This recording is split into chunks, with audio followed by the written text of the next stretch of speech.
Hello, fellow classmates. It's me again, Bill Perkins. Today I'm going to talk about a few points from Chapter 10, starting with question number 1. There are often things we believe leadership is versus what it clearly and importantly isn't. Discuss the relationship between leadership and power as discussed in the text. Compare it with your own professional and/or personal experiences. What are the differences between your experience and what the authors express as leadership? Why do you think the differences are present? Let me start by saying that I think the authors were right about what leadership is, and my own personal experiences are in line with their definition. The book explores what leadership is on pages 237 through 239. Some of the things that we know leadership is not, even though leaders may have had these characteristics, it's not a trait. It's not something you inherit. History proves this with the fact that a majority of great leaders do not have children who go on to be great leaders themselves. It doesn't come from a characteristic such as being an extrovert or a risk taker. It doesn't come from being charismatic. It's not a birthright. And it doesn't come with a title. Just because somebody makes you the president doesn't mean you have leadership quality. The book says that leadership is a dynamic relationship based on mutual influence and common purpose between leaders and collaborators in which both are moved to higher levels of motivation and moral development as they affect real intended change. Sorry about that. Simply put, it takes a person who has a plan and followers who support that plan, with both parties influencing the ideas, emotions, and motivation of each other, leader and followers. That creates a feeling of purpose, loyalty, belonging, and support that must be defined, that helps to define success in their endeavors. Without this, you don't have a real leader. Some of the famous leaders have been like George Washington, Julius Caesar, Winston Churchill, Franklin Roosevelt, and yes, even Adolf Hitler. All great leaders had a plan, a belief, a conviction that they used to inspire and convince others to help them achieve their goals. A leader needs followers, and that takes professional communication skills in order to inspire and convince others that you are someone they want to follow. Too often, power is confused with leadership. The book discusses this on pages 240 and 241. There are many kinds of relational power, and each can be either positive or negative, depending on the person who has the power and how they use it. There's legitimate power that comes from a person's status above others in a job or society. There's coercive and reward power, both of which come from trying to influence behavior by changing stimulus through rewards or punishment. Expert power, that comes from having skills and knowledge that others do not have and they need in order to accomplish a goal. Referent power, that's the power you give someone because you want them to like you. And connection power, that comes from relationships and connections to other people who have power. A leader may or may not have any of these forms of power or the characteristics like, inborn traits and being an extrovert or something, or titles. But none of these make a leader. As it said, a leader is someone who inspires others to follow by their own determination and self-confidence and the belief that together he and his followers can make a change. That inspiration can come from a spiritual belief, a desire to change society, wanting a better world, or it can just be the guy at work who has a plan on how to successfully complete a project and the determination to do it, and is supported by fellow co-workers who are energized by him and also believe the plan can succeed. I think that people are often given positions of power because they were good at a job, and we assume that means they would be good at telling others how to do that job, and should just be able to lead because we gave them a title. We've all had that manager who is more concerned with enforcing the chain of command, belittling anyone that achieved or showed success, demanding constant attention to their status, and never seeming to be able to make a real decision because someone gave them a title and status with no real training or knowledge on how to manage or lead, and they're insecure, afraid, and over their head.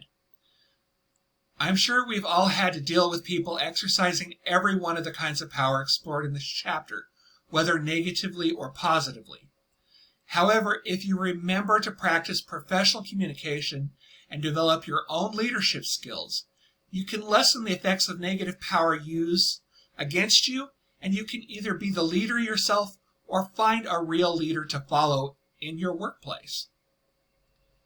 The next question that I chose was number 2.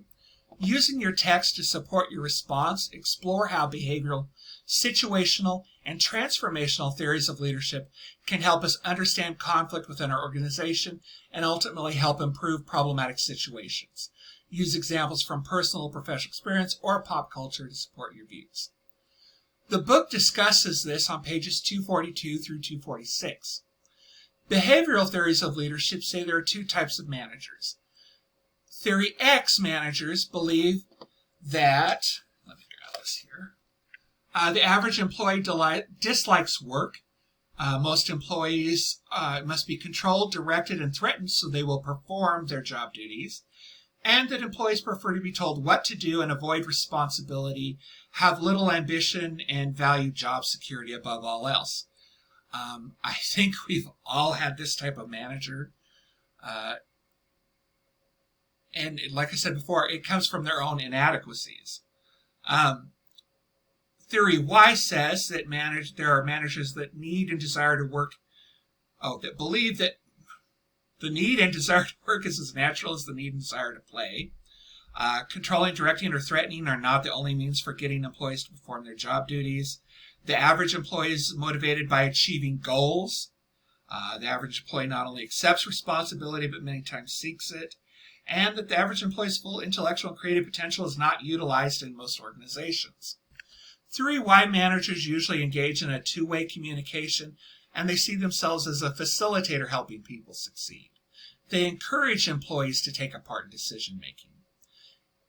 This is a better type of manager than the Theory X, but they also need to try and think about when to use this particular style and when to be more direct or to take more control. Which brings us to situational theories, which try to take into account the importance of the situation so that a leader has to assess the situation and then decide what style of leadership and communication is needed to resolve the situation. Hersey and Blanchard's situational leadership theory on page 246, table 10.2, breaks it into 4 categories. Telling. The leader tells people what to do, and it's a top-down communication, and the leader maintains authority. Selling. The leader persuades people what to do with 2-way communication, and they still maintain authority. Participating. The leader facilitates a discussion and decision-making is shared by the team. And delegating. The leader assigns the task or identifies the problem, but the team develops and carries out a plan. A leader needs to know which one of these styles to use at which time.